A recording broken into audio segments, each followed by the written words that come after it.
Merci beaucoup, c'est un plaisir de se retrouver. Et ce matin, magazine parce que vous avez de plus en plus très nombreux. C'est vrai qu'on a fait une grande pause, je l'ai dit ainsi. De cela qui, une année où on ne tournait pas surtout des missions à plateau avec des invités, mais dès qu'on a repris, nous avons été Mbangou. Aujourd'hui, c'est tout le monde qui m'appelle. Alors, tout le monde qui m'appelle. J'ai fait un effort, c'est vrai que j'avais prévu un groupe qui avait invité tourner avant, mais j'ai fait un effort. Je demande, il y a pas été au plus bas relever l'amboka, dans fond de moi horizon, parce que ça nécessité à ma campagne qui est déjà routine d'habitude, tout ça la bongo.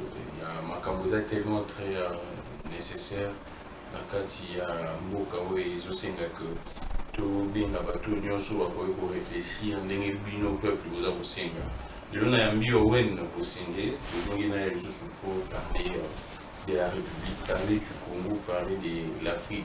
Owen Bosenga aujourd'hui je le présente comme l'un des membres de la génération rupture et c'est là qui lancement en haut via bien sûr une déclaration politique qui sont au nombre des 5 je crois bien. Owen Bosengue, Ados Ndumbasi, Alain Bouloudjoa, Jonathan Ouellet, na Marley Vous. Na bango ensemble, na Owen Bosengue va se décider par Simbana pour l'avancement de Robeta, l'histoire politique. Aujourd'hui, on a appris que les fils de Mbosso, Ouazara, qui pour moi c'est la révélation, a démissionné dans la police, c'est la révélation, il est aux arrêts.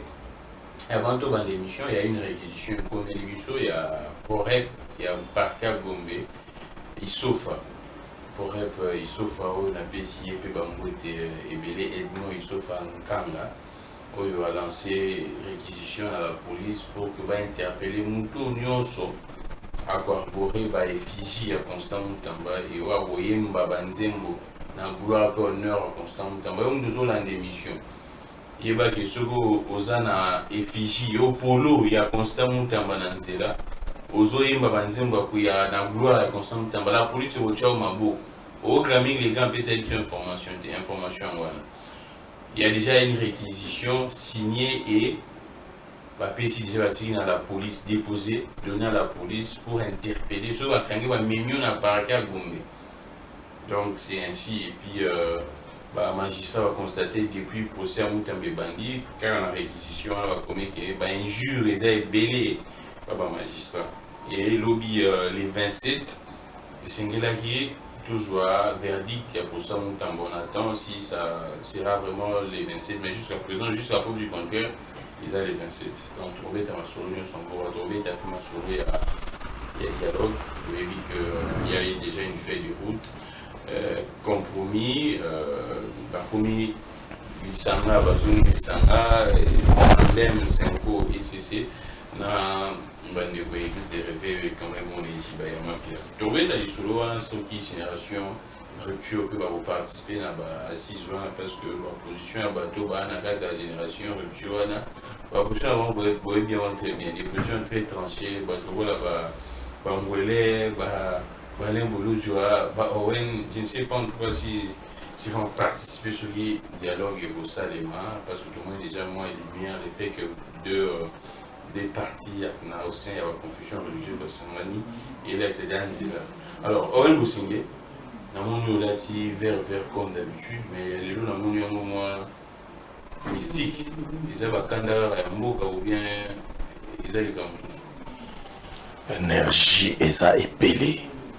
Énergie bato nyonso baolanda biso na ebisi bino toza na énergie omoni soko moninga à tout moment soko moninga la bateni oyo ezalaka ke naza revêtu na nouvelle robe robe naza nango eza robe ya bagarre bataillon eza robe pena ya bitumba etant batailleur so moninga na bacravate na banini wana naza normal soko moninga oye naza déjà na bitumba. En tout cas, je suis très heureux d'être ici. Nazo saluer Batunion so o bazolanda biso nandaku. Je pense que bakozala servi. Na pesimbo te na bande konyon so ya génération rupture. Moi aussi te bakomona bangozate parce que journaliste est déjà défoncé ngai et je crois toujours bela makamamboka et puis batu bakozala servi. Alors, Owen Bosengue to que non directement dans l'actualité. Quand on a eu moi dans Mbosso, parce que dans le monde, nous avons l'énergie, tout type d'énergie. Tout dans le monde, ce qui dit clairement que la police, moi, c'est le terme vraiment qui m'a beaucoup plus choqué. La police congolaise est en train de commettre un génocide. C'est-à-dire que la police est censée protéger les civils. La police a participé à l'IWA. Il y a Congo, et puis l'IWA en masse. C'est-à-dire que les gens ont souffert, ils n'ont pas si, ils ont battu, ils ont braqué, ils ont bien clairement que la police fait partie, il n'y a pas de gang, la police est pas gang, ils ont en complicité. Quand on regarde c'est vrai que va critiquer, va le qui étant que au gradé à la police, il ne peut pas dire ça. Mais du moins, il y a également un autre débat suscité. Est-ce que contenu, fond, et bien pourquoi on a eu, ils ont vrai ou bien ils ont le déjà, sur le plan, il y a forme, parce que forme est déjà ce qu'ils ont mabé, contenu, puis ils ont son sens. Forme déjà, il y a malam mingité, parce que moi, l'autre fois, j'étais victime, j'ai été enlevé par des policiers. Il y a Babis, j'ai comme Chaban, il y a Pesaka Bango, Kabassele. Sur mon avenue. Sur mon avenue. Infraction quand on a pas quoi bouillage. Outi place na zongi baye bakiti ba parquet liboso na ngamba mo bakiti ba encercler nga bazwanga na passeport na ba carte d'électeur na ba nyoso na zalaki na ngona ba téléphone tout ba koti na nga pigeon quelque part na kati o ba côté ba kota na nga pigeon na pe na yebi ke to fanda na ba pigeon na yebi pe million pe bien mais ça faux millier ke ba ke batika yo côté kuna bilamba na nga na episo comme un brigand.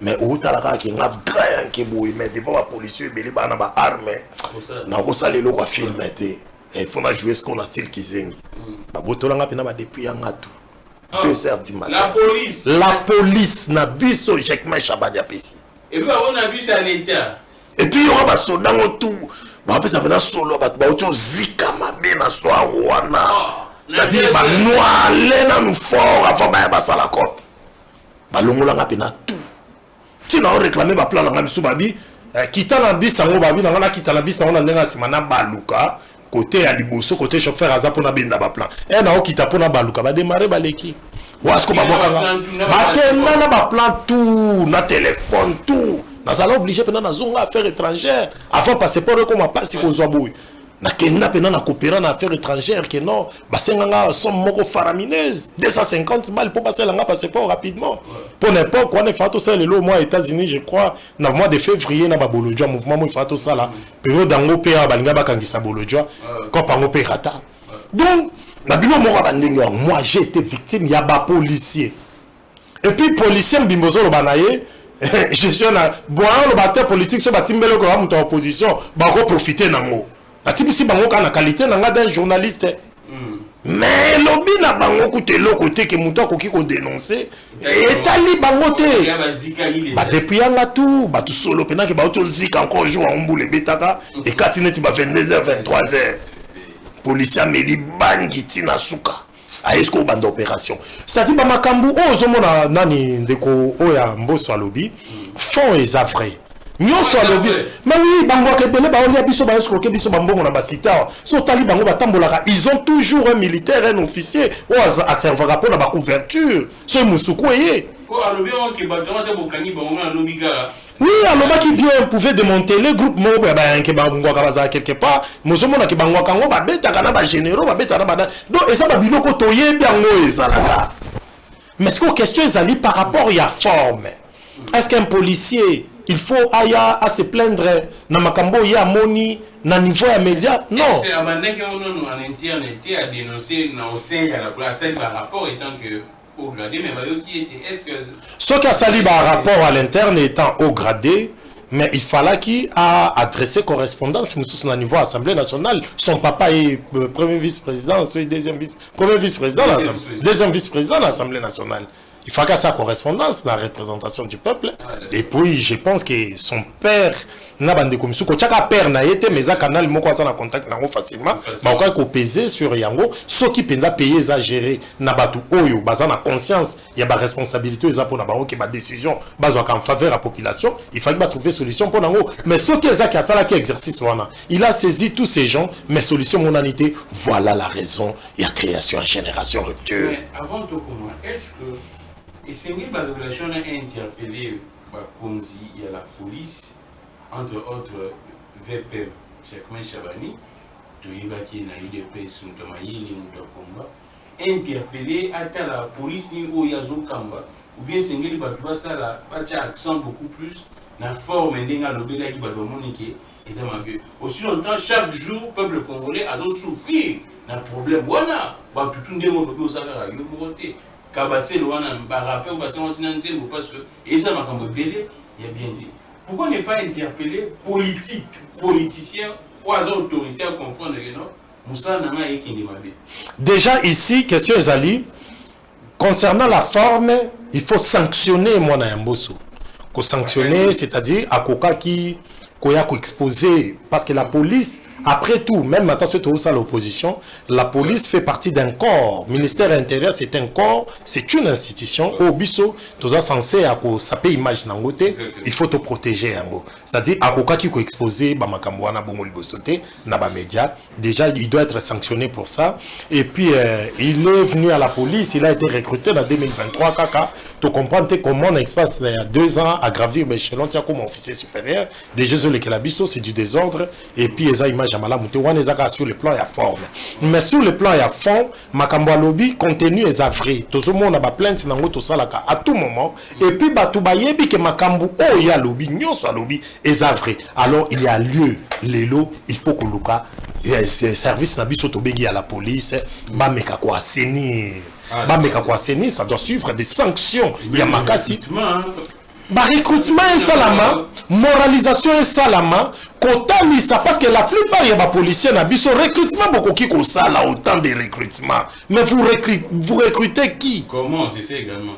On recrute. Mais tu n'as les fakinga basali ba mamtu basali na kabasele. Autant la peine que nous tous méritons à un policier. Il n'a aucune notion. C'est-à-dire, on te dit un journaliste politique, nous t'avons interpellé, c'est un journaliste politique. Soit bon manga. Pour ce bon manga, je vais dénoncer tout ce que vous faites. Étaliété. Écoute, tout non. Aujourd'hui, on a que Moutoumoro boye. Ah, oui, mais Moutou, pendant ce temps, qui policier, t'es quoi? À ça, Moutoumoro n'a yébité, soit tu feras ça à Chégué.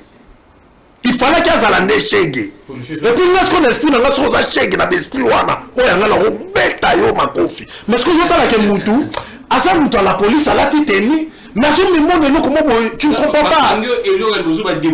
Ma papa, et non, quand il y a un patogrammique, un pantalon partout, et puis on te dépose un pigeon à Kati, on a pigeon à crime, salama chaque jour. Ce qu'on le mois pigeon, on a pas de matin la route à Matadi. Obi mama kolo et puis on s'en a mbongo té bako confondre au d'un criminel que ba auto mettre dans le pont mbongo yango batika bilamba bongo tala ba risque nyonso wana 2 heures na bimiti na kwa ya avenue on a soki kananga pompe essence moko za raona na tout na ba policier moko ba sécuriser pompe essence na bato a G4 so nini ndo ba bien tout moni karango ya police ke mpanjo ya IPN. Mais c'est pas possible. Aux années même na moyen de transport pour la place aux gens comme un parking à Ipel. Donc tout ça, tout ça, dit ça. Na niveau la police na biso, on doit assainir. Maintenant, mbisa pour la kanamutu. Et tout ça, et ça qu'on imprimé, formé à gouvernement na biso. On ne devient pas ministre pour les devenir. On devient ministre pour apporter des solutions et donner des réponses. Na ba questionnement à la population. C'est quand même un parcours. Et ça m'a comme parcours. Jijon-les à l'œuvre. Sur au total, il n'est pas là pour na koyoka masolo ya parcours. On veut les juger à l'œuvre. Ailleurs azaki na parcours, on est là qui na affaire privée qu'on appelle UDPS. Si qu'on a affaire d'État, ndele tozabou na makambu azo gérer ministère et intérieur. Jacquemin Chabani est en train de faillir. Il y a une fille qu'on vient de tuer. Il est en train de faillir. Il y a une édition génération rupture ministère intérieur mon ressentir. Parce que nous sommes retravaillés dans tous les yankees à Kinshasa. Bah comment ba yankees positif. C'est-à-dire qu'on joue un rôle contre ma petite sur ma salle à la Kuruna. Tout le monde doit attaquer ma routine à Bandaku. Contre maître, on joue, on sentit maintenant vrai enquête. À zone en maintenant que contre maître, ma petite, on a tout. Ma poche na bango place ma vanda. Place ma zika kafa ma biba opération. To luka bangout, ma place tout ma bombe à ma machette. To luka bangout. Et puis ma petite, on a tout condamné bango conformément à la loi et le bini une infraction son l'autopagal. On doit dissuader tous ces voyous. Au moment où Jacquemin n'a dit qu'on a vu sans aller dans la police au Kanyama. On peut tout dire, hein. Moi, je voyais ça pendant que je suis comme une boulevard. Quand Nyamaso s'est posé, en tout cas, tout à Zozonga. Et nous, on va travailler avec ces gens de policiers. Et ce qui est grave, quand je suivais Jacquemin, je pense que c'est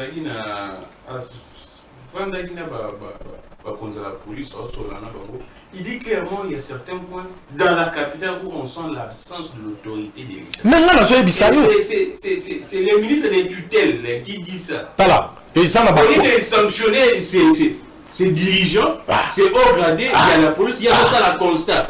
Ça la constat. Or, et ça question ça la constat, il faut apporter des solutions. C'est-à-dire, tous les quartiers belé, on a quatre villes à Kinshasa, toko banda bagara, wata bagara 4 heures du temps, beaucoup de non pas lembi policier até. Policier até. Bagara 4 heures du temps, oh lukaka kobunda lelo. Donc beaucoup de policiers koyate, c'est la jungle, la loi du plus fort. Oh, ma place on a mis sont déjà sur le plan parce que biso la police a commandé au Pesambongo et Makasi. Na bako on a mis surtout linga représentation policière ezala. Pour te lukate to pesa espace moyo koma na merci à Bakuluna. Mais nous on a comité na Gombe, il kambolo bien, nous Bakuluna ba sisi obunda. Na Gombe na centre ville siège à l'institution. Siège à l'institution. Mais policier pas yété. Et par là vous ne comprenez pas que Jacquemin Chaban est en train de faillir comme Peter Tchani et Peter Kazadi avait failli. Et le prédécesseur, il y a Peter Tchani a failli. C'est-à-dire on a besoin de la génération rupture. C'est quoi d'abord? Ah non, c'est pour la génération rupture, c'est quoi? Owen, Yosa, Mouta politique à Cannes, au Vandarana, aux Adikan, au Vandarana peuple.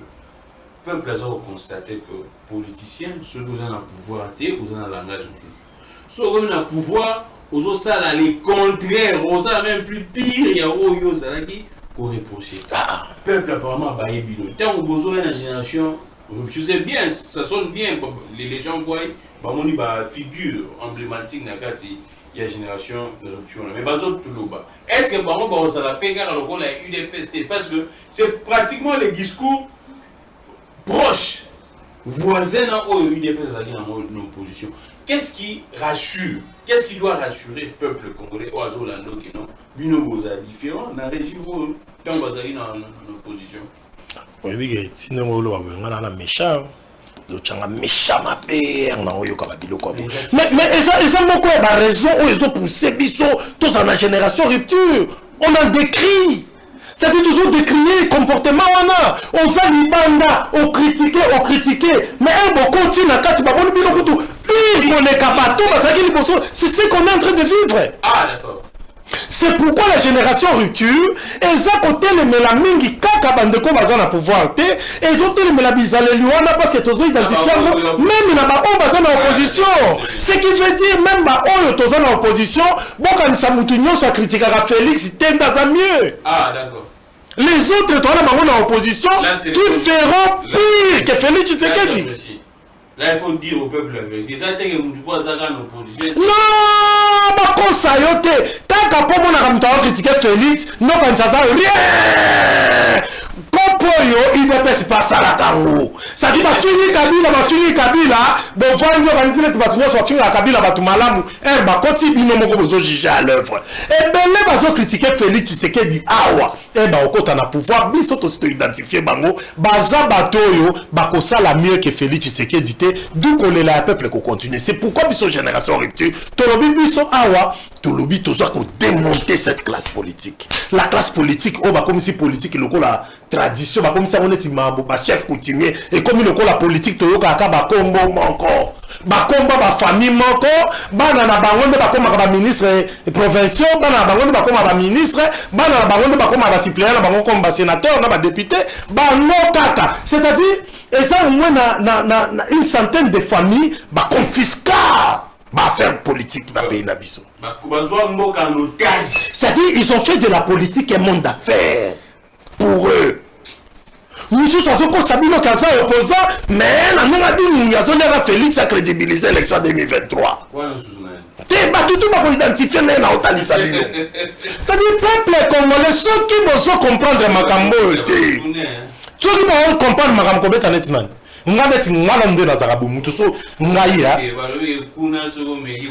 ndalobi ya ngana ndenge na aboyi ngapo mutu betanga lobobo manga omoni posoko siko wana bayuma te ngana biso bato bele baleka na bekan kotala teka mutu po mona politicien ebele baosela bino makelela bayuma Grammy ngana oloba na yo nga saliki yanki ata ba 20 d'années na yebiango c'est-à-dire omoni bato baosala babuzo bana ngai soko sali erreur oyepe na esprit ya boye soit bomanga posoko bominga te procès na ngeko lekaneka c'est-à-dire omoni bato wana baza ko lakisa bino que na kati ba parti politique na bango c'est-à-dire bango ba alimentaka des criminels. C'est ça même la question on a lingi na tuno to komi wana ndeni politique komi kino soki mutu a critiquer l'idée na bino na ko bokangi bon la tsake bino bo alimentaka ba criminels télé pour dire que on sait que la télé on s'entanga vané on na ngoke lokumu on dit ça ba bêtise ngana zolo bango na loba awa ndeko Clément Muzelo kolobaki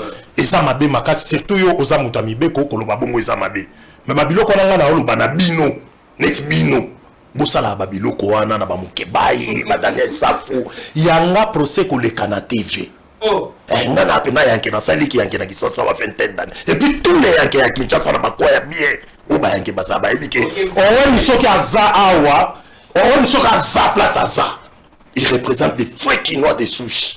C'est-à-dire, là, il y a des abordés, l'intimidation là-bas, ça n'a rien à battre. Oh, ça m'a belé, petit, ça m'a condamné, c'est-à-dire, au moins, ils sont que, dans le côté, il y a un combat partout, on a toujours fou l'ango. On a la haute lissara qui est anti-valeur, moutoua, qu'on s'est pas vanné dans la télévision. Parce que, moutou, oyo, aza, na monopole, il y a qu'on sale l'ango, azate. C'est-à-dire, naï, tous les vrais yakin. Même il y a pas parti na bino ba ebi ke Owen azala noko ayebi makambo c'est-à-dire les aboye ceux toke na nenga dissuasion ils comprendront ça et puis biso ndenge to ça la politique boye baka ki biso ne tumoni ba gère wana génération rupture et c'est ce que sangisi ba yumate yango moni raison et génération rupture toye penza nous allons démonter toute la classe politique où ils sont corrompus et corruptibles où ils ont ba anti valeur c'est pourquoi nous nous battons. Parce que les avant-hier, j'ai vu Alain Boulou jouer au hasard au Casnabino a dénoncé apparemment il aurait été agressé. Par un fou. Ouais, pareil. Qui serait présenté comme bah bien ça fou. Fou. Ah d'accord. Mais tous en a adresse à résidence place avant d'ara tout. Bah tu as venu na bango balobi que mutu na yesa la kapenza bienté o ba présenter ki loko la mwana mboso mais abe la ganeti moi mutu ya moni moyen to landeli makasi mingi exactement parce que nous avons son adresse o to kokaki pe kutu ko funda ina ba instance misoso judiciaire pour to garder raison na biso ya génération rupture mais génération rupture ndenge toza yo génération rupture lancement ça n'a mis rien que semaine passée mais on a des représentants dans ba commune nyonso na ba quartier nyonso on va bailler tous les quartiers d'abord après la sortie à district ya Lukunga on projette une sortie to salango na Masine na Chango to silisi à Chango to ye to beti na Moamba to betango na Funa en sorte que sortie officielle à Munene auto préparer na fin août auto ça na hôtel Béatrice batu nyonso baya ba mona comment to ça parenthèse tout quand la parenthèse de génération rupture est-ce que la génération rupture est affronté contre bah vieux loup la politique c'est-à-dire que leader il y a ancien leader ou soit leader il y a les lots ou la politique donc là Fayulu Babati Lukwebo Vitel Kamé est-ce que vous y êtes pour que vous combattre bango ou bien idée ils ont sous moni génération rupture c'est une génération en colère. En colère contre qui? Contre tous ces vieux-là, il y a la politique à Kala. C'est eux qui nous ont mis dans cette situation de misère. C'est eux qui ont mis la génération Otozalelo dans cette condition. Mais opposition, mais pouvoir. Bango nyonso wana ba jeune bango basalaka. De maintenir biso peuple lelo azala. Maintenant na ebiso lelo ba jeune belé ba uta koloba. Combien de fonds va partir aux élections? Et belé ba comment na bango na 2023 ba ki voter. Au moins attention de voter to zonga ka ba passe na biso à chaque jour. Attention de voter, attention de saliner mouton la voter qui était proclamé. Déjà nous combattons, problème il y a illégitimité. Donc qui koloba yango awa, à un certain moment on doit s'indiquer. voix nini faut Tolanda pour conduire nation. But c'est ça nini pour conduire la nation, conduire une nation. Et puis quel chemin il faut Tolanda pour conduire nation. Et parmi ces buts, tout le monde a dit que les buts les plus importants, il y a commandé but misusu et la paix. Et la paix ne peut pas se limiter, ne peut pas s'assurer par des déclarations. Paix pour s'assurer, paix et aussi beaucoup plus on doit travailler activement dans le sens de renforcer l'armée Nabiso et plutôt créer climat de confiance entre les nationaux. Alors biso de notre awa na kata génération rupture, nous avons pensé que ezalaki important pour Nabiso awa na kata mboka to luka commande ya malamu pour na armée Nabiso pour la question de la sécurisation de nos territoires et de nos citoyens. Et puis à part yango to luka beaucoup plus to favoriser climat moko ya paix entre acteurs politiques nous sommes tous en Katamboka. On a moni intérêt et qu'on a beaucoup plus ce qui te favorise climat et paix entre acteurs politiques nous sommes en Katamboka et qu'on a malamu. Et nous sommes en train de prévaloir beaucoup plus notre position.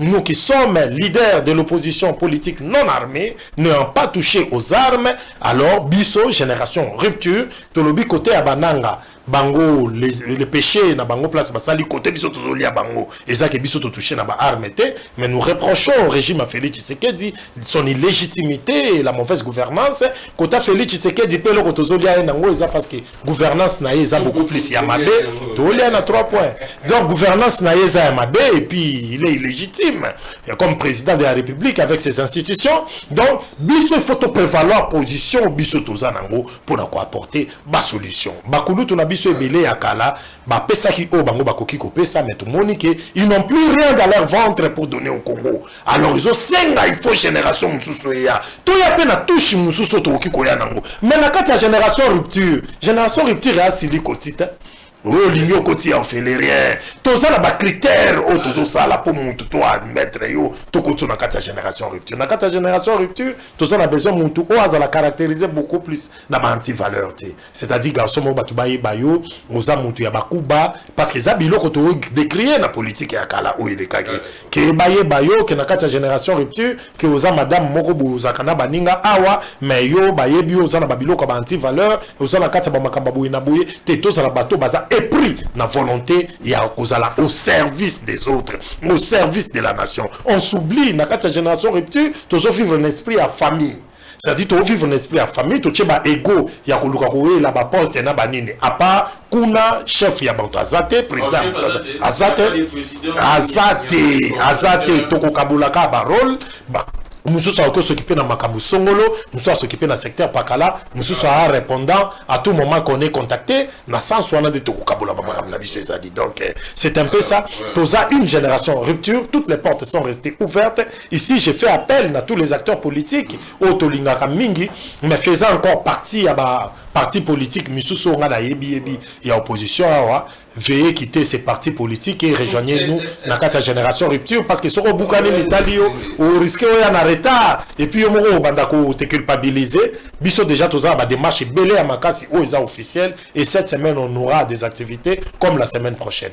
Alors merci beaucoup Anne Bosingé tout votre support au final sur la politique déjà tout bandano sur le plan formé tandem 5 et CC bayokani na bato église au sein de la confession religieuse yo moyo ndenge eza malamu bien ba contraindre bango bazala ba vivre ensemble. Alors ce comme on est biso exigence na biso excusez parmi les préalables pour accepter qu'on participe dans le dialogue to banda beaucoup plus qu'on insister sur une médiation plus ou moins neutre des médiations beaucoup crédibles et aussi neutre. Parce qu'une médiation peut être crédible pour un con. Il faut médiation azala crédible et neutre. Voilà. Alors on insistait beaucoup sur ça. Moi je serais déçu. Ceux qui SCCTO Senko, Kondima, se laisser faire. Il y a beaucoup plus Félix Tshisekedi. Parce que ceux qui bango, se laisser faire. Il y a qu'on dit mako accepter l'injonction Félix Tshisekedi parce que biso to banda ko linga soki et ko zala forum moko salama résolution ko manakati zala opposable à tous. En vous entendant parler, vous ne croyez pas en la sincérité à pasteur et église des réveils. Voilà. C'est-à-dire, nous, on fait foi. Nous soutenons les pactes de Kinshasa. Nous soutenons l'initiative via Senko na SSC parce que de la part de la tradition politique à pays Nabiso, bah joue un rôle pour nous quand énumérer nous soutenir mission na yo. Parce que bah toi na bah jiba bango bah yende pour bah embrouiller bah SSC na Senko. Baza ba pasteur te tala omoni ba tuwana omoni ba SSC na ba omoni ba kocha biloko na te za ba magablo na bango basala kande ko nga tika biloko wana mais ba fidèle na bango bazola ndobe na bikana et puis nga de fois comme ça nga ba fidèle na bango comment ba traîner na ba église na bango bazo continuer ko traîner na kata ba biloko a bongo les faits basangani yo moni ya mabe ponanga personnellement je n'en suis pas d'accord. Nayebi comment politique et ses jouaka. Nayebi qui batona ne bakoti, ce sont des proxys dans les processus. Enfin, oui, ils viennent là de Félix Tshisekedi. Ils sont là pour surveiller le déroulement des activités à Baprela na SCC. Bango peut-être qui Baprela na SCC ba na cahier de charges, ils sont au service de Joseph Kabila et Moïse Katumbi, qu'on se le dise par exemple clairement. Oh, oui. La vérité c'est ça. La vérité c'est celle-là. Yango Félix Aningi batuna yepe badodo kamba bejiba bazanakati wana. Pour ceux qui ba SCC na ba Senko bakozala au service ya ba Moïse Katumbi na bananga na ba Kabila bango pe batuna bango bazala wana po bacha zelo na mwamba. Mais sikoyo bakokota on comprendra que SSC na Senko bakozala au service ya Kabila teni nanga ni Moïse Katumbi mais batuana bejiba bakozala au service de Félix. Est-ce que tu risques de souhaiter le coup la désignation du président Yassine bon, les deux confessions, les deux branches, il y a confession au sein la confession religieuse, aussi Senko SSC na pasteur, église des réveils. Est-ce que tu risques de revivre les choses Marambo et ça les matins à choix de président Yassine? C'est-à-dire que au bazar pour Oyo, au bazar pour Kanané ou Lobi Bouédino, Bango Missouboya pour que pas défendre les camps, il y a pouvoir. Parce que, selon le pouvoir, ils estimeraient qu'il y a un camp, il y a tandem Senko et SSC qui défendrait l'opposition. En tout cas, exactement le Kolobi. Mais Moutaza ko alimenter bilo qu'on a nyoso c'est Félix Tshisekedi. Oui, parce que Félix Tshisekedi a dit que échange, il y a concertation salamaki na niveau il y a Kanchachi à l'époque.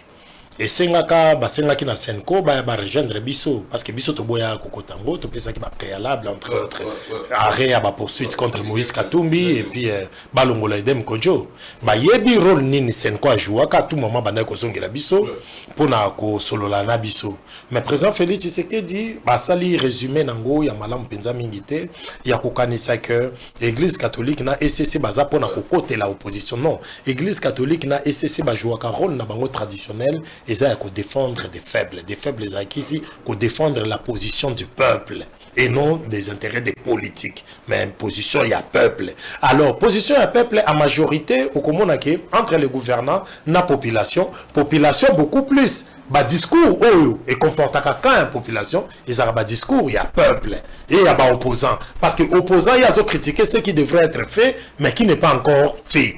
Aux hommes, même au pouvoir, il y a ce prévaloir, il y a Salaki. Il y a Salaki, il y a insuffisance. D'où il y a beaucoup plus de discours, il y a bateau, bazo critiquer l'insuffisance, il y a bango mingi les kaka. Mais SCC, na Senko, baza au service de l'opposition, bazo défendre le peuple. Biso perte au côté na pouvoir, insuffisance na biso, Senko na SCC, a pour décrier yango kaka. Et les lots, quand Félix Tshisekedi, bazo ko supporter te, batu balobaki batu bazana nzala. Bazo ko supporter te, batu balobaki peuple azana insécurité. Il y a une fille qui vient d'être abattue lâchement. Priscille Yanakabadiading, qui tentait de sauver son père contre policier armé, qui n'a pas pour papa naïe, l'État a tenté. Oui, on a abattu.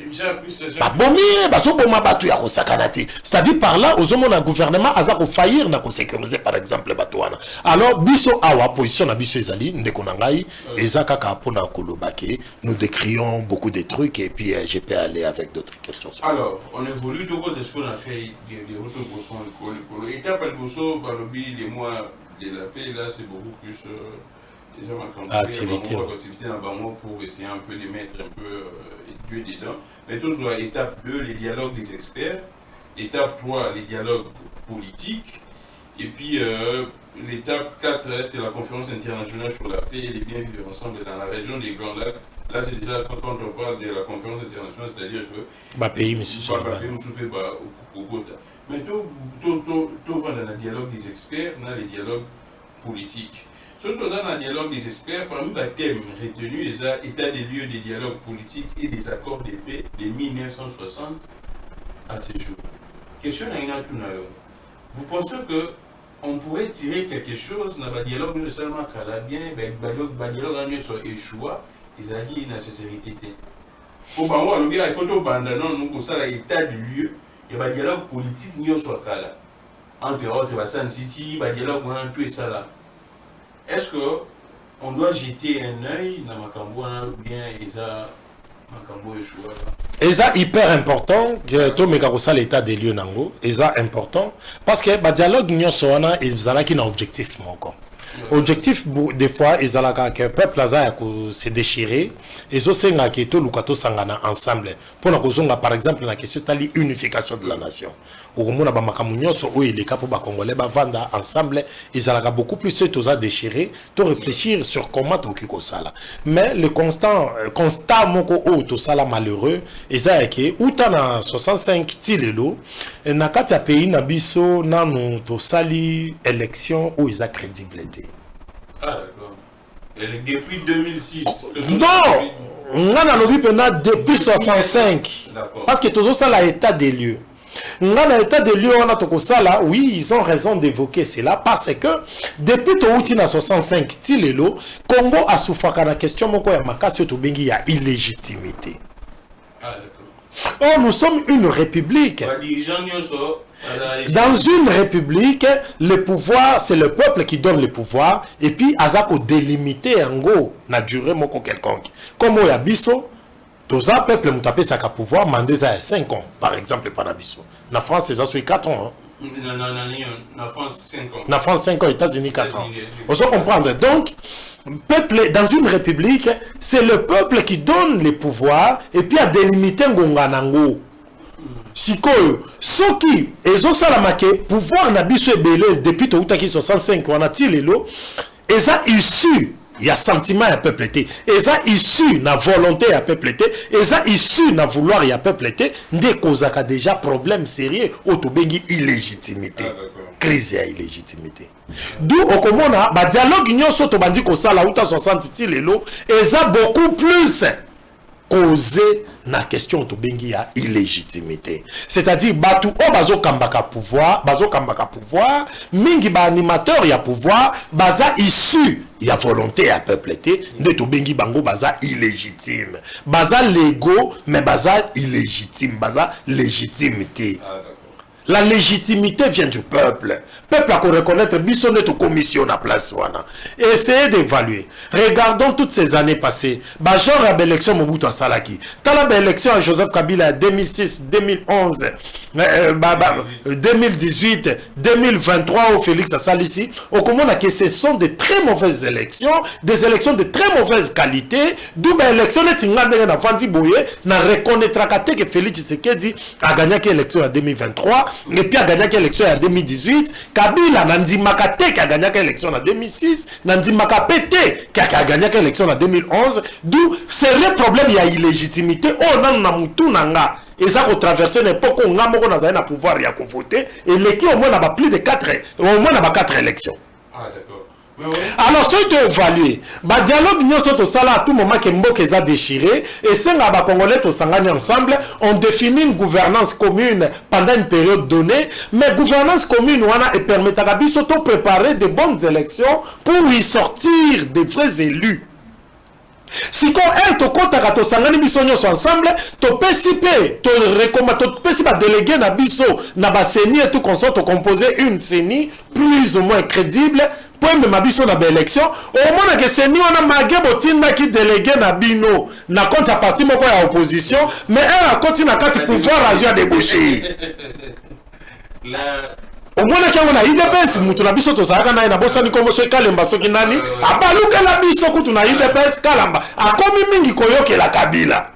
Et puis donc et ça va biloko to vivre en autre na kata pays na biso d'où est ça la raqué to koki ko ya dialogue mais un token élection on est élection et bini ça vrai résultat ici à sentiment à population résultat élection de bima biso to comprendre que et ça va faux résultat d'où est continue sur la crise à légitimité et pour continuer la crise à légitimité et créer toujours ba fissure mutu la mutaza la façon à quoi agir misu ba quoi agir par des actions misu na ba critique neto oloba les autres basimbeli yango ba arme tozongi lisusu kaka na même crise tozalaki nango avant dialogue d'où certains congolais bakoma komona dialogue pona intérêt nango nini parce que dialogue ezozalaka tokutani bosololi bokaboli ba poste ate batu musu baluka poste na ndenga te dialogue objectif nango ezalaka toluka ba poste te dialogue eza parce que neti ngabo e muto akolo bananga te bango bazoluka dialogue po bazoluka poste po poste ngo ezalaka ya nani poste faike uta na peuple mais peuple te mutapesi o azana pouvoir alors il y a koki koloba na batute bazoluka poste po yo moko sala ki coup d'état électoral c'est le cas de Félix Tshisekedi en 2023 ce n'était pas des élections simulacre élection nenge kulutu Martin Fayulu na pesi mbote alobaka yango donc un simulacre. Oh mais on a fait dans mat. Ah d'accord. Na biso tout net obeta la politique en génération na biso on a fait nanga. On a fait tout ça. Tout ça en très bonne relation. Tileno, on a fait nanga. Vous avez pas donc simulacre ya d'élection on a d'où biso tout ça côté les mélango na sens ya que il faudrait que ceux qui sont sangadi biso nyonso ensemble tout ça là plus ou moins tout bunda beaucoup plus makasi pour crédibiliser les institutions. Je pense qu'on doit faire toute une émission pour analyser, faire des routes. Par le biais d'un dialogue des experts, là et plus par le biais que ça, universitaires, intellectuels, chercheurs, penseurs, et des techniciens nationaux et c'est de la diaspora. Mais la question que je te pose, puisque nous avons un expert en nous, comment on politicien. Est-ce que vous départagez, on dit, par exemple, professeur n'a vu son yoso, ça n'a pas parti politique n'a bon, tout ce qu'on dit. Parce que ce qu'on a fait de aujourd'hui qui est expert pour vendre, ça une sorte de note technique qui sera maintenant validée dans le dialogue avec les politiciens pour tirer un consensus par rapport à la crise actuelle. Mais la question que je me pose, l'expert en mots pour vendre pour que ça la note technique, Kabula Bonde ni expert au début déjà couleur naïe c'est déjà mon pouvoir. Expert a aucun kozanga couleur te. Expert a aucun kozanga couleur mais koye bandeka kaba cadre nini oyo kosenga kozwa na bango pona kokotisa surtout biso tozo souhaiter expert ango bazala d'une génération révoltée. Bazala bateau bakati likasa na des anciennes pratiques bazala bateau balongwe mutazo donc moni na ba parti politique na biso ebele bateau ebele ozomona omona mto je suis maître avocat je suis doctorant mais azaka mukala ya président parti na bango c'est-à-dire a comment la président parti na bango ke na gauche on a ba ne vieux kotozo kende OK bien té c'est-à-dire une position vient na bango azu ateza ya mabe bango tu ba memami côté kuna do boza ba mikala biso siko a na kati ya génération rupture et ça pour na bateau yo tolobaki c'est une génération en colère bateau baza ko sepela te façon mboka ezokende muto zolandanga na ndako est-ce que yozo sepela na façon mboka na biso eza conduit lelo système na biso éducatif nos chercheurs nos avocats nos magistrats na yebisio ba enseignant na biso na ba école na ba université administration publique la biso façon de fonctionner est-ce que yozo sepela nango okenda ko bimisa attestation de décès attestation de mariage okenda ko salisa mikanda ebele ba fiche parcellaire okenda na ba service public na biso façon mboka eza conduit lelo est-ce que yozo sepela nango alors ce que yozo sepela nango te tu es de cette génération révoltée où ils ont besoin que l'on fasse autrement c'est pourquoi biso tolobi on peut bien trouver ces chercheurs là la génération révoltée on peut bien trouver des scientifiques et la génération Obazoloba ça suffit le Congo doit être conduit autrement. En voyant les thématiques au experts débattre ça 8 thématiques. Natanga déjà il y a le état des dialogues, il y a mis par les stratégies de défense nationale et sécurité transfrontalière, gouvernance sociale et économique, gestion de l'environnement et des ressources naturelles, processus démocratique, questions identitaires, coopération régionale, justice et droits humains. Est-ce que témoignage n'a pas processus n'est là d'endami? Et vous avez combien de temps dialogue?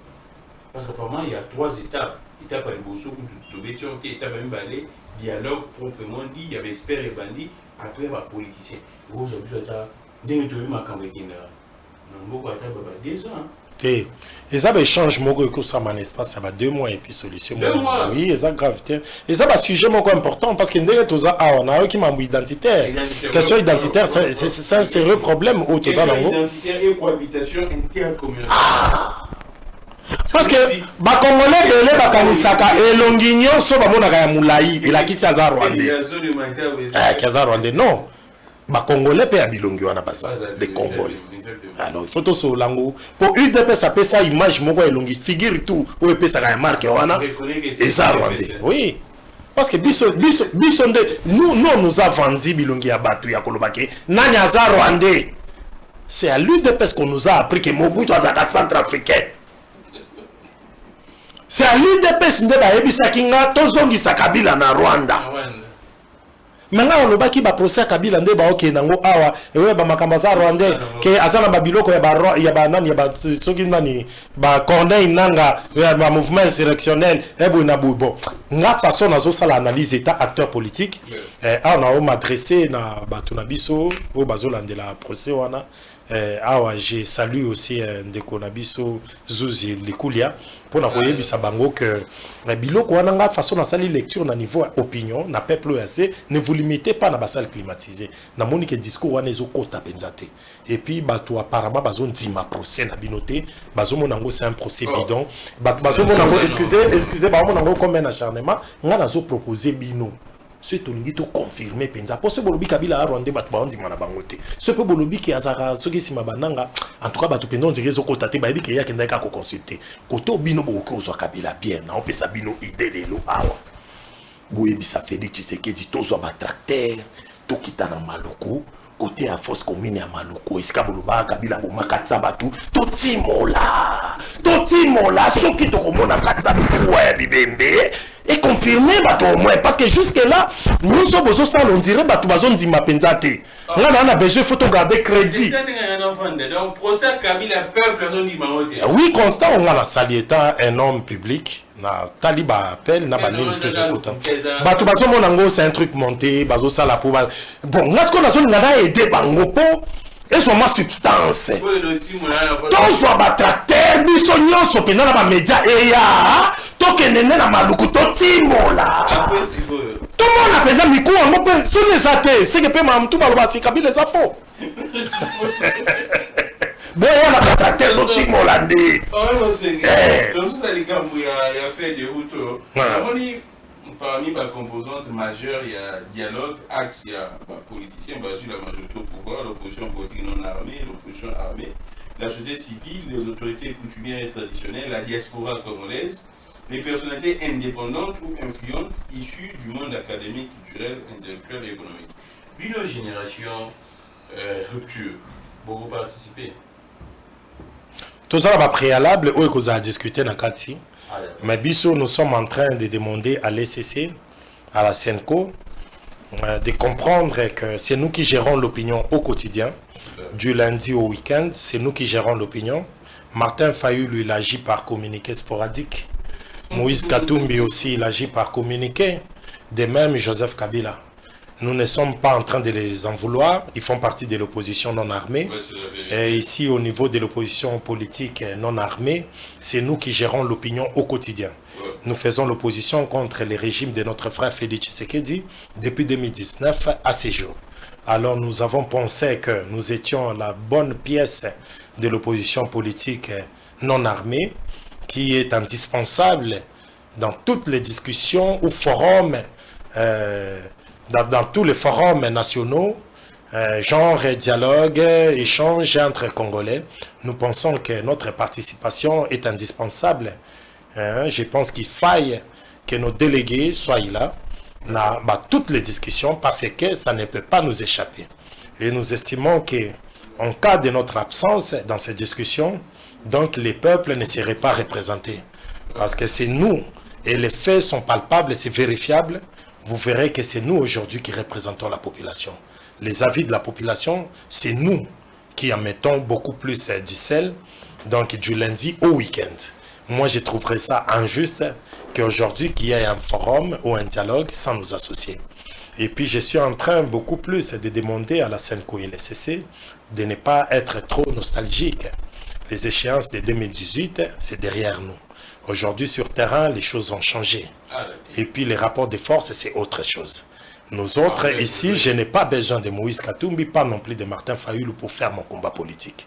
Vous pouvez aujourd'hui vous rassembler avec Martin Fayulu, Moïse Katumbi, je ne sais pas, avec Joseph Kabila et Félix.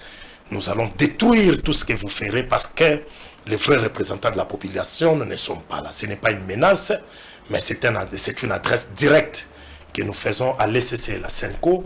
Nous devrions être associés à toutes les discussions nationales dans le sens de sauver le pays qui est en train de brûler. Là, c'est déjà important le fait que vous-même, binomo, vous que vous avez mais à mon niveau, tu vas prendre des haltes, il va prendre des haltes à faire des routes. C'est ça, on appelle à prendre des haltes, mais binomo, vous se prononcer. Nous allons nous prononcer d'ici jeudi ou vendredi. Ah d'accord, d'ici jeudi ou vendredi. Voilà. La génération rupture va se prononcer. Va se prononcer parce qu'ici, nous avons plusieurs rendez-vous que je ne saurais pas étaler ici. On a plusieurs rendez-vous avec des ambassades, avec les CC, Senco et d'autres institutions d'appui à la démocratie que vous saurez dans peu de temps, je pense. Qui est derrière nous, c'est la misère du peuple. Parce qu'ici, nous avons comme arme, ici, ce que nous avons comme arme, c'est que nous défendons les peuples révoltés. Et ces peuples révoltés représentent 70% de notre population. Et ce peuple-là est avec nous. Et nous pensons qu'ayant pris des positions à leur faveur, c'est déjà une force. Et nous sommes en train d'user de cela. Et nous pensons que nous représentons vraiment une force. Nous sommes demandés aujourd'hui dans plusieurs quartiers de notre République démocratique du Congo. Nous allons commencer par des quartiers de Kinshasa et de tourner au niveau de l'intérieur de notre pays. Et certaines ambassades sont déjà ouvertes en notre faveur pour nous permettre d'aller toucher tous les Congolais, toutes les communautés congolaises vivant à l'étranger, pour leur parler de la génération rupture. C'est une génération qui est décidée à faire comme faisait la génération de Lumumba 1960. Donc c'est une génération en colère. Alors, Owen Bosengue, tout est rapidement. Tout est pour Simutamba, verdict attendu pour demain. Comme on y pourrait, Sofa, il y a parquet près la cour d'appel, il y a Gombe, a lancé réquisition, a péché à la police pour que va traquer tout. Le lobby qui est Constant Mutambaza prévenu. Tout va corroborer, tambouriner Fiji, Banzengo, on a Constant Mutamba. Na bateau va la veille, pas Constant Mutamba. Sauf à mon niveau, on va traquer la police au Canabamo, on a parqué.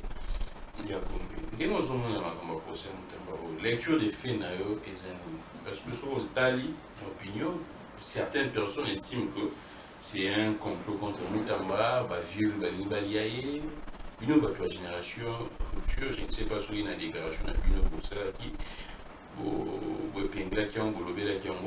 mais qu'est-ce que Bino vous a aucun soit Yomo vous a aucun ça pour approcher à Constant Mutamba?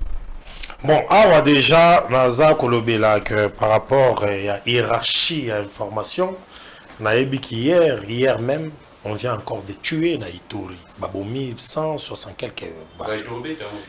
C'est grave, ça a dérangé biso. Dossier à Constant Mutamba. Au moins Constant Mutamba, l'eau moko bomaki ndeko Constant Mutamba. C'est un type tozaki na ena rason. Constant Mutamba a tambolaki na lolendo mwa mingi. Yango zomona Constant même pas problème économie. On a pena ki ba noko belé même génération na biso ba osomba ngote.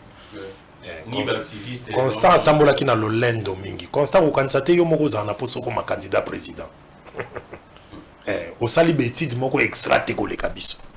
Ndenge yo za na idée comme candidat président, ngapena za na idée na comme candidat président. Alors tout ça na moi humilité. Donc okoki kokoma soki pe ministre de la justice, yo soki si kokoma ministre te, biso tout okoma ka ba ministre na beliwa. Constant atambola ki na lolendo mingi. Komi quoi? Comment on a accueilli. Et vous pensez que de ces faits, il mérite tout ça ou bien on devrait... Nga mamba Constant na ninga pena kokota ngo mingi te, mais Constant tambola ki na populisme lo lesso. Orgueil.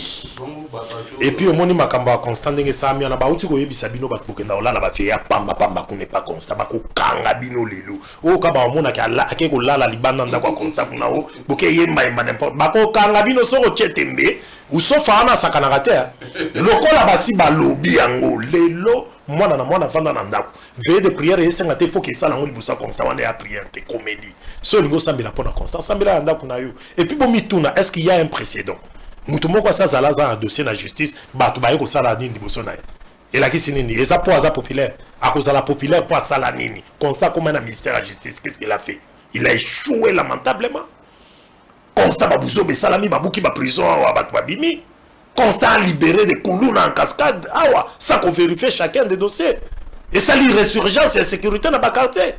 Qu'est-ce que Constant a fait d'extrater à comme ministre de la justice? Riozo qui est là la libanda nango. Na oye bateza moyena ba ope sabino mbongo to bolingo. Soki pesa pona bolingo. Mais na politique ozana bolingo akolinga mutu te po osepela kana suki na eto litama na eto nini. Politique eza linga mutu na intérêt yake azo salela ngai eloko nga peuple na o mérite fe nango.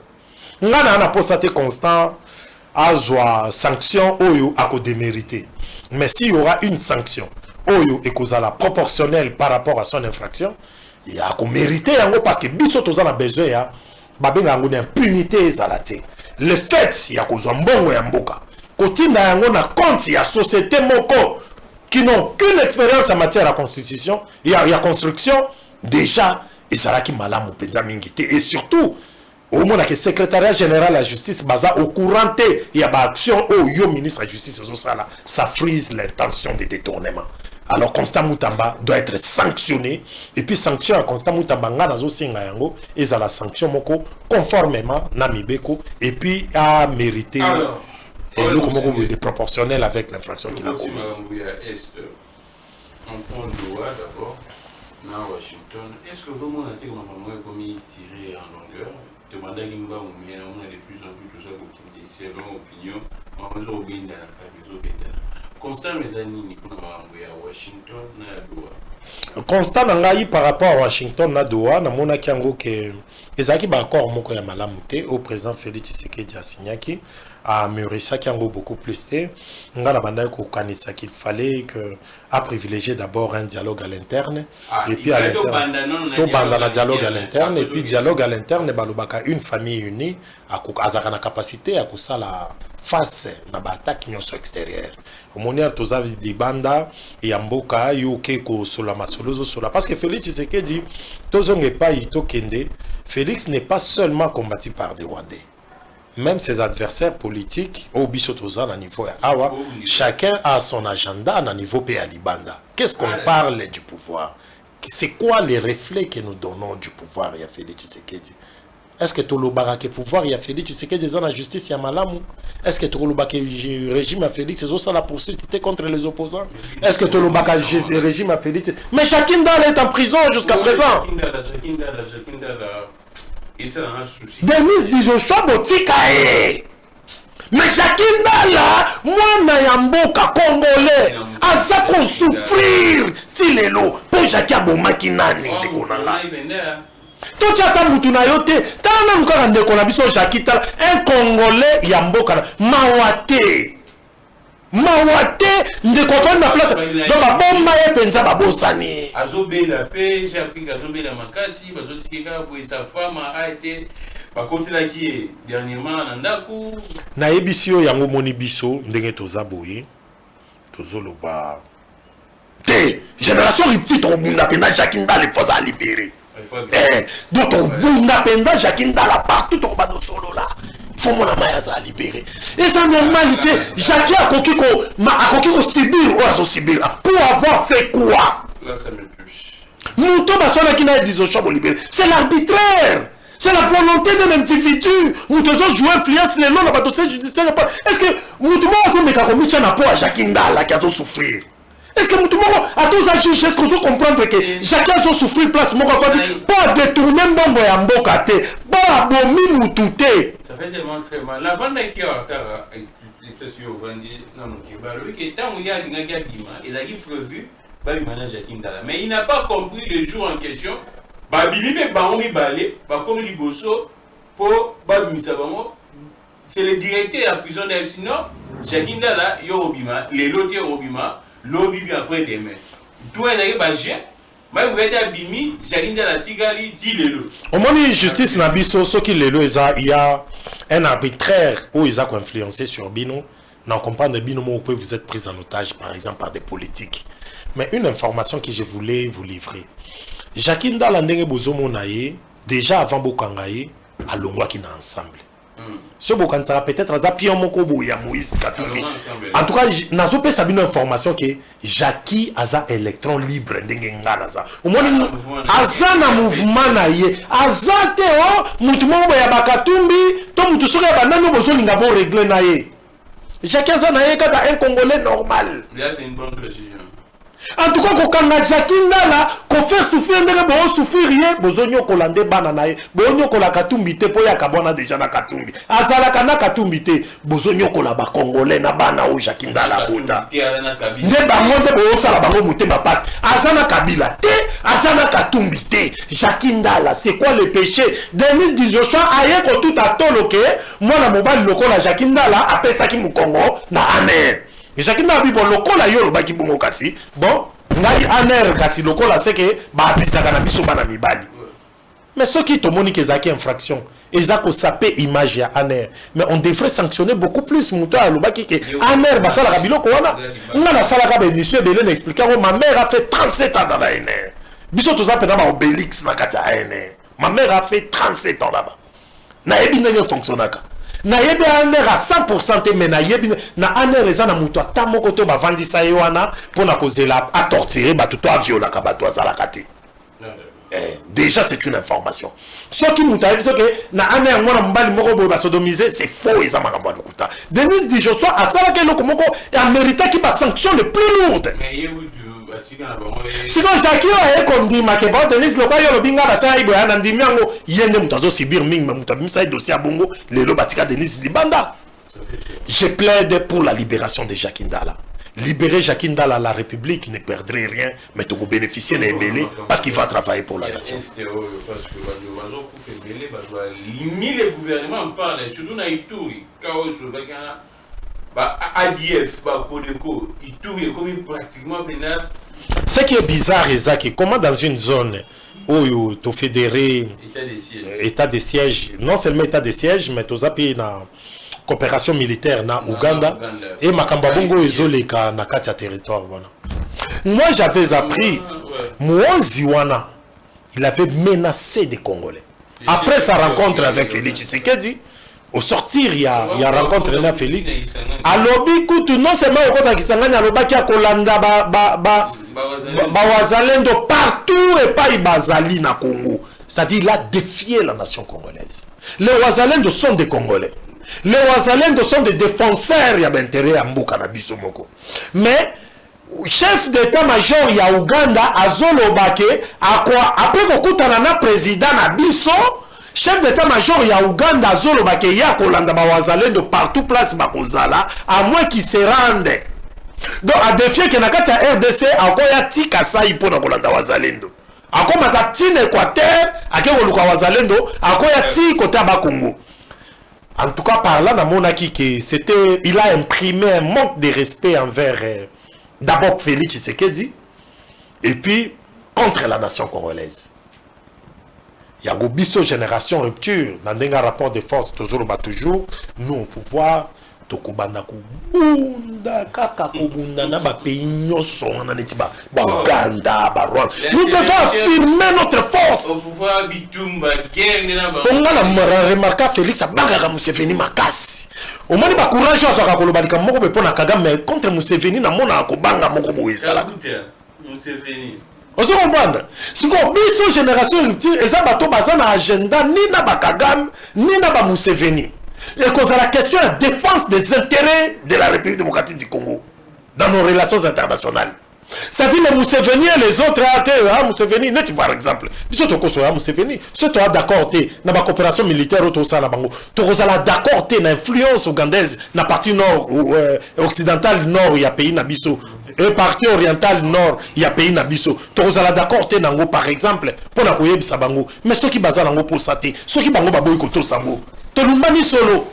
parce que bapays lokola ba Museveni biso RDC na bango tokobunda tobundi na ba Rwanda tobundi na bapays wana tout s'affirmer na région ngana omona eloko ezanga biso te Congo eza na bato ya makasi biso ata mundela tsheli biso embargo aboyi kopesa koteka arme ngana biso nzambe azoyoka ngai nous au pouvoir ba Museveni wana alors ba ido biso toza nango poza la trahinde mona ba Mamadou Ndala te et au sein le pouvoir politique doit jouer la même musique na biso sinon le pouvoir politique va vous livrer d'où yango to au sein la table rase ba Félix ba nani tout il faut ba longwa na pouvoir équipe sous ce quota. Oui, vous savez, tout sous ces missions dans l'actualité et la rentrée scolaire, analyse aux apparents, apparents plus à Bolanda, au Banaclas aux Bolanda, souffrance dans le Boka, réalité dans le Boka.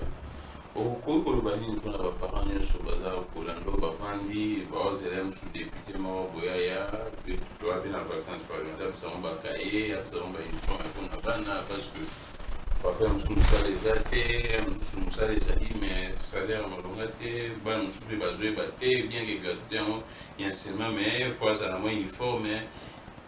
Actualité où tout ça déjà la fièvre est rentrée scolaire dans une semaine dans quelques jours parce que le 1er septembre rentrée. Bah parents bazar Rolanda na bana, au Rolanda pour la rentrée scolaire.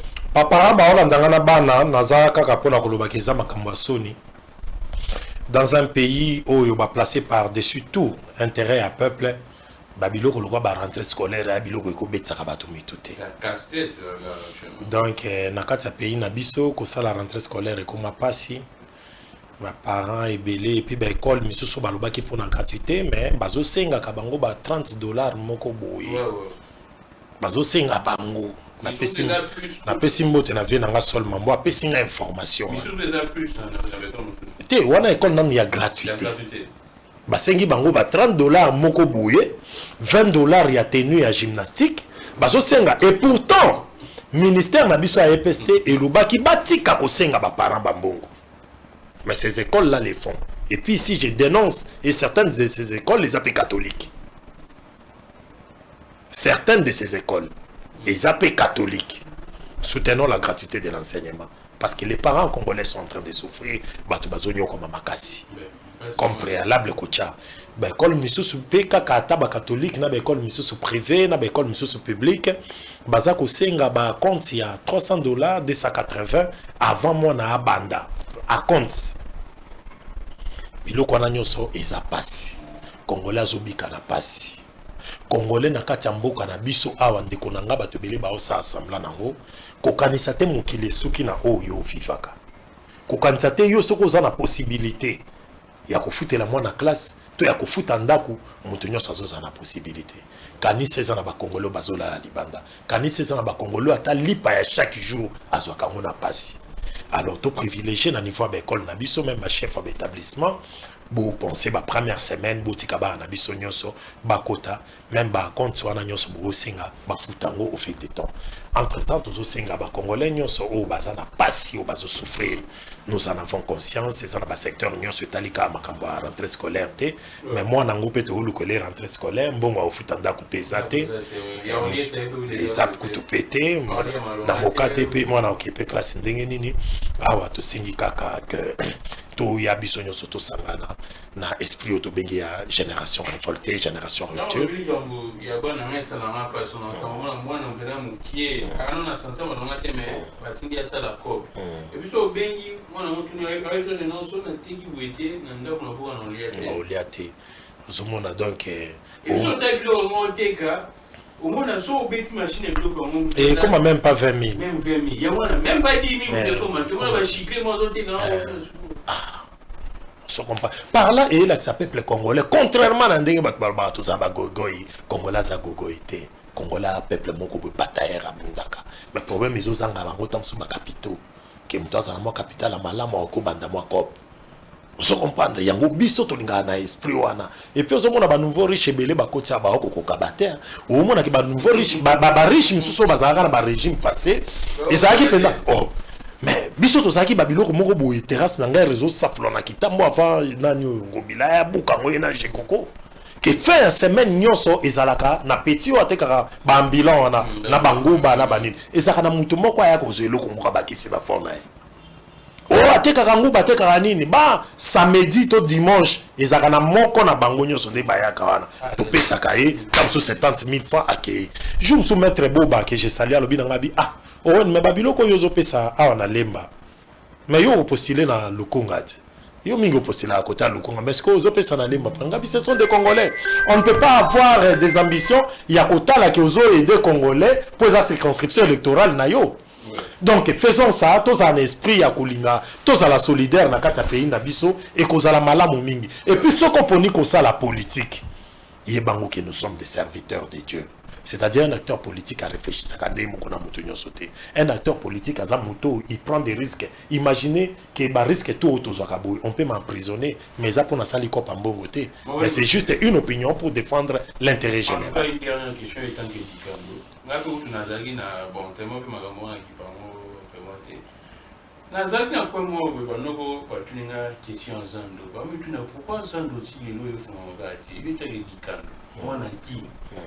Parce que les gens doivent lever quand il y a beaucoup de bakop et belé. Aux gens qui apparemment ici là. Mais pourquoi ils font un malade? Parce que par là, ils ont imprimé du désordre dans les services publics à niveau gouvernement nabiso provincial, c'est-à-dire bazoa qui initiative Mokobo en collaboration avec les chefs de l'État, bazoa initiative mais qu'ils ne l'ont pas planifié. C'est-à-dire il fallait qu'il va planifier, va programmer. Il fallait qu'il va planifier, va programmer, qui était au banda musala oyo et qu'on soit de telle période à telle période.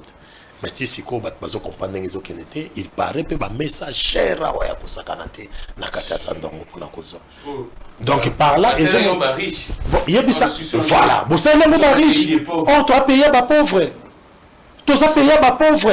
Nekonanga yebisanga par exemple les andouana depuis babanda ki kosala zandu. Ti lelo eza kosila te, to yebite. On va tuninga pa ba noko penda, biso to coopérer na zanduana mais to bimali bana to mo tambola ka boye. Zandu mo fuma. Ti lelo ba bazokemba bakanga batu. Ba maman ba pika ba crise ba kanga ba tuti lelo zande fonga mate ngobila o abandaka projet ngo munoko makasi nyonso atiaka ti lelo alongwa et puis ezo sila nango kakate mais entre temps to mona ba mbongo misu baza ko orienter ngo na ba makambu oyo eza vraiment importante. On devrait prioriser ngo le marché en question ce beau pesaka banani basa la marchand ngo. D'où en sommes-nous? Il faudra qu'on évalue na batuana. Batuana est-ce que société ezoka marché à construction à zandu? Et là, on dit les autres bango pour basi sambala moko makambekelo.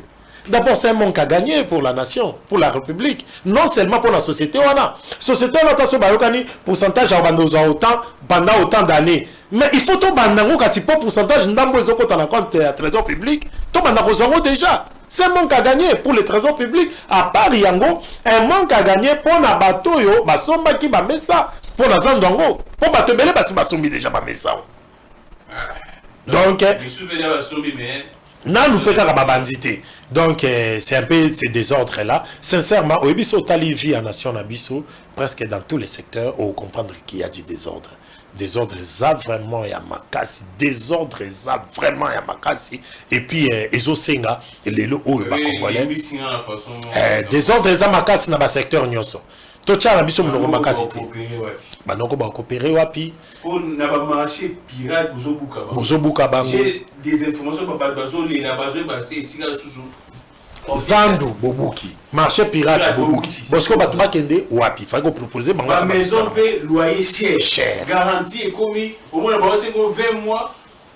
Na solina etina ba tekela nga ba pantalon ne ba ya za o tekana victoire bon attends jour na bien obvieux babuki ngai ah balingite to teke sina to bon teka mais ba maison on paye ya bozo au moins la maison ba senga yo coopérer ba senga maison $500 coopérer ba ji au foot on a moins na ndenge nini ko bando takite na moko parce on a il y a 10 mois donc 5000 on send yo ma trop mais awa naza ko pesa pe bah moi bon na été sur bien en félicitations mais nazo CP là na façon où bourgmestre ya Kitambo aza ko travailler hein aza jeune moko nazomona azobunda mwa makasi na ba question d'assainissement et puis il a du courage aza toujours présent partout à placer ba souciate na ba kwenyo sokulu na zaki mwa makasi net na ba Babylone wana il s'appelle Gisler Bojenga. Ouais, il se bat.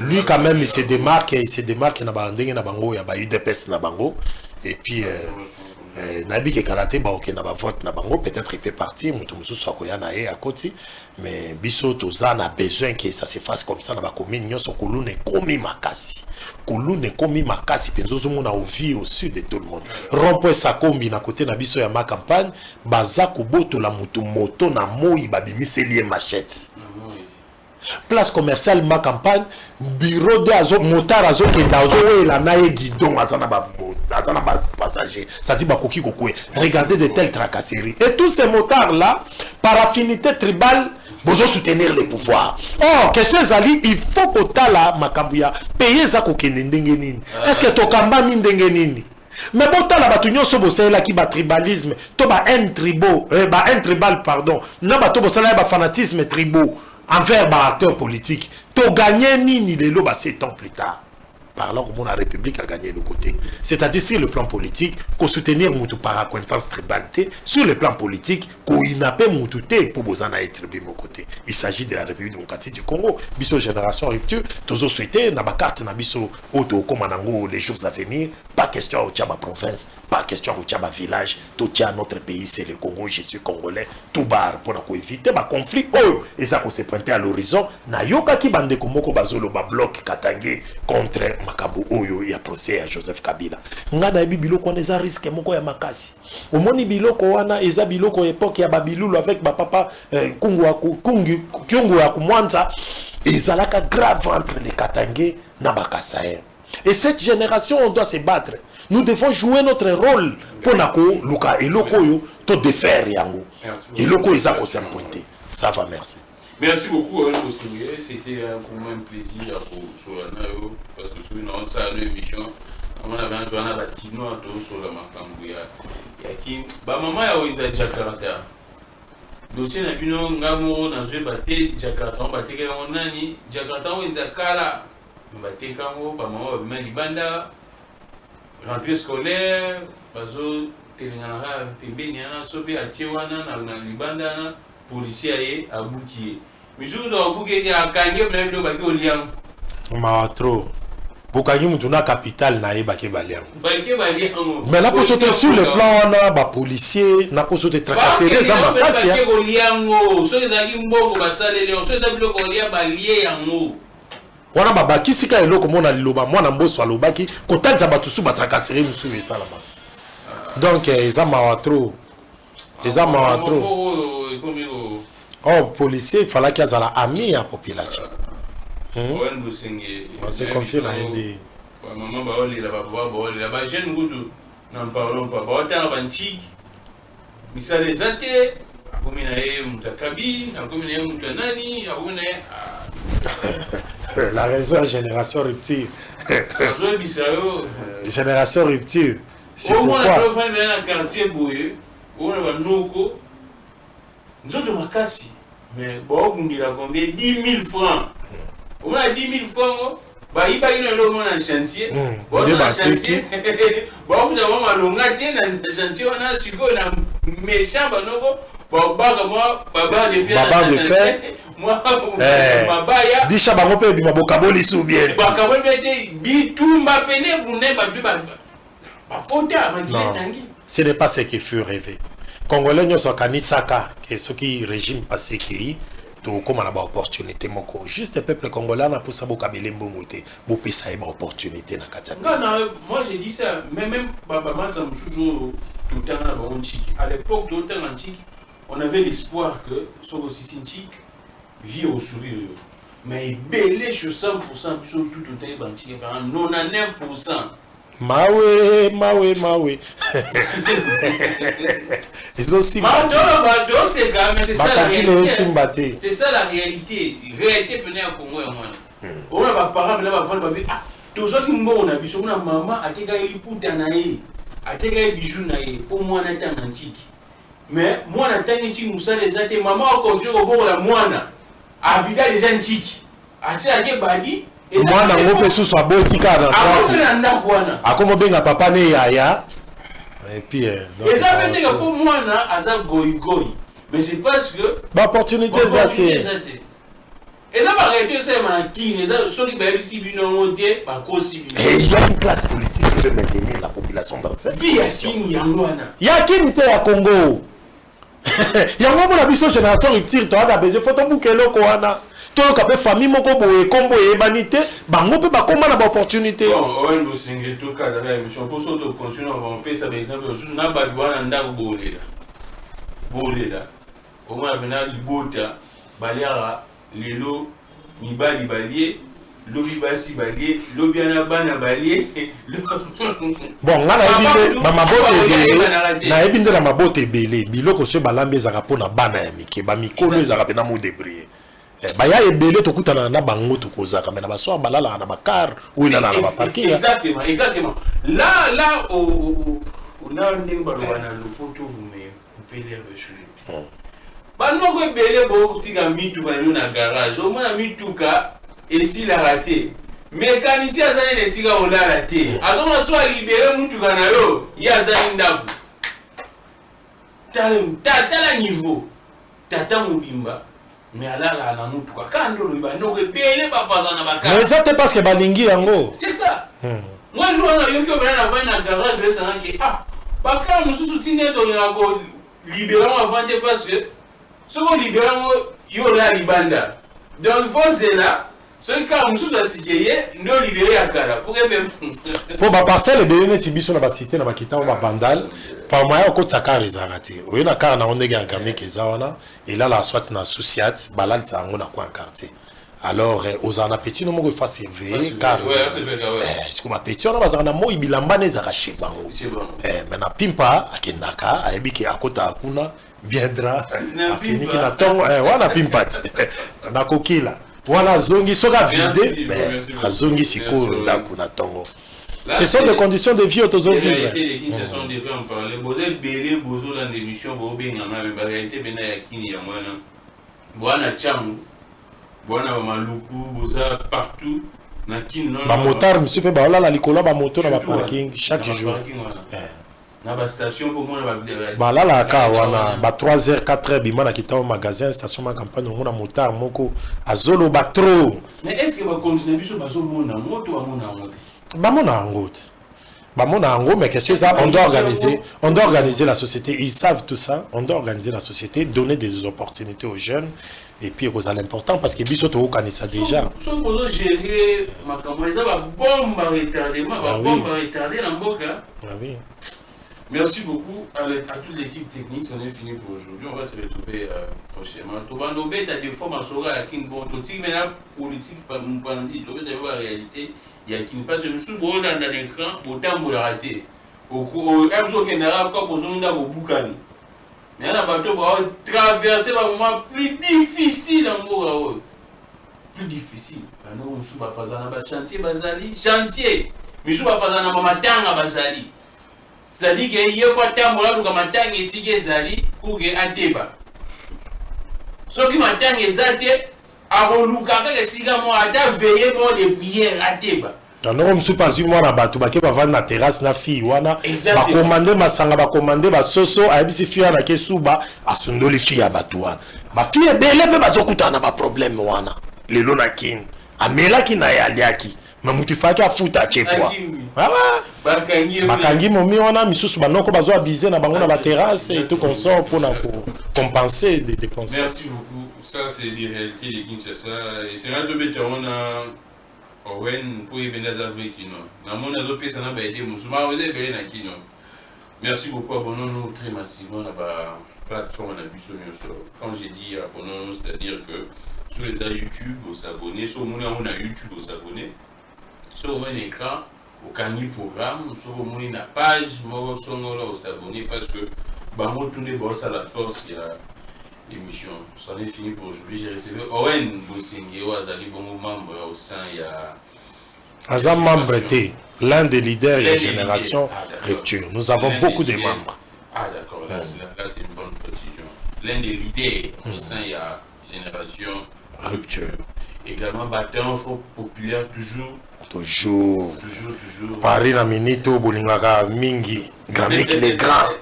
Dans la Paris gangi et puis awa toza ko présenter to bosani ko présenter ba sincère condoléances na famille à Yuyu Mutumosi.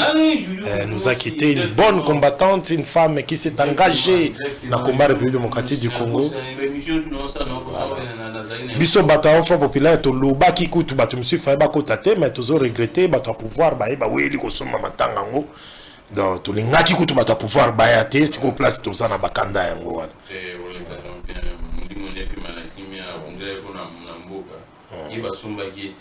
Ah oui, ma famille na yeba te ki matanga.